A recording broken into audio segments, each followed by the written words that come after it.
حج کی آسانیوں میں سے ایک اور آسانی،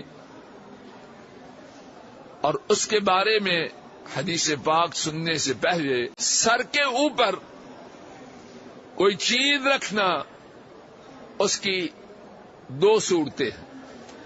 ایک یہ ہے اس طرح سر کے ساتھ چپکی ہوئی ہو، اور ایک یہ ہے اٹھی ہوئی ہو، سایہ ہو۔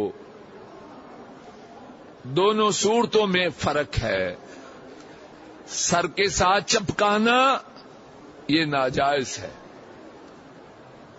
محرم مرد اسے اپنے سر کے ساتھ کچھ چپکانے کی اجازت نہیں، لیکن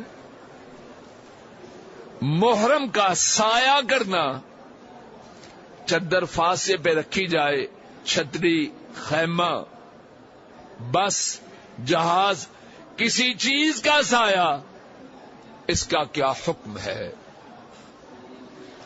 میرے ساتھ حدیث پاک سماعت فرمائیے۔ امام مسلم اور امام ابو داؤد اس حدیث کو روایت کرتے ہیں۔ ام حسین رضی اللہ تعالی عنہا اس حدیث کے روایت کرنے والی ہے۔ بیان کرتی ہیں، میں نے رسول اللہ صلی اللہ علیہ وسلم کے ساتھ حجۃ الوداع کیا۔ میں نے دیکھا کہ جب آپ جمرۃ العقبہ کو کنکریاں مار رہے تھے تو مارنے کے بعد واپس پلٹے تو آپ اپنی سواری پر تھے، آپ کے ساتھ بلال اور اسامہ رضی اللہ تعالی عنہما دونوں تھے۔